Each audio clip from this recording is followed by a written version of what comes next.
মাতৃস্বাস্থ্যের উন্নতিতে বাংলাদেশ তাৎপর্যপূর্ণ অগ্রগতি অর্জন করলেও এ ব্যাপারে এখনও অনেক কাজ বাকি রয়ে গেছে।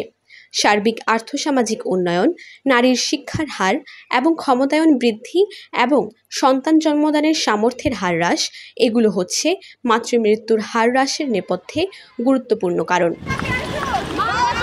রোববার কক্সবাজারে আন্তর্জাতিক মিডওয়াইফ দিবস উপলক্ষে আয়োজিত এক অনুষ্ঠানে বক্তারা এসব কথা বলেন। মারা যদি সুন্দর একটা সুস্থ শিশু প্রসব করতে পারে তাহলে আমাদের এই দেশের একজন ভবিষ্যতের সুনাগরিক হিসেবে তারা আমাদের দেশ গড়ার ক্ষেত্রে কন্ট্রিবিউশন করবে।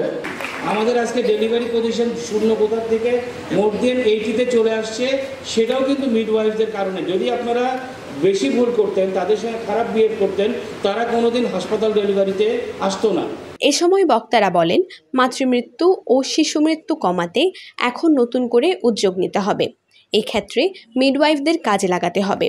দক্ষ ও পেশাদার মিডওয়াইফরা মা ও নবজাতকের মৃত্যু রোধে গুরুত্বপূর্ণ ভূমিকা রাখতে পারেন। মিডওয়াইফ হচ্ছে মা ও শিশু হয়ে কাজ করে। তো যখন তিনি চেক আপ নিতে আসবে, কমপক্ষে 4টা চেক আপ নিতে আসবে, তখন সে চেক আপের মাধ্যমে মায়ের বিভিন্ন ধরনের জটিলতা তিনি জানতে পারবেন, বাচ্চার পজিশন, হার্ট সাউন্ড সব কিছু জানতে পারবেন এবং পরবর্তী সময় ডেলিভারির পূর্ব প্রস্তুতিও সম্পর্কে তিনি জানতে পারবেন। আমরা মানুষের ডোর টু ডোর সার্ভিসটা দিয়ে থাকি এবং নিশ্চিত করে যেতে মা হোম ডেলিভারিটা না করে ফ্যাসিলিটি ডেলিভারি ইনশিওর করে। আমাদের ইউনিসেফ প্রজেক্টে সেফ মা এবং সেফ বেবি ইনশিওর করে। দিবসটি উপলক্ষে সকালে সৈকতের সুগন্ধা পয়েন্ট থেকে বের করা হয় বর্ণাঢ্য র্যালি।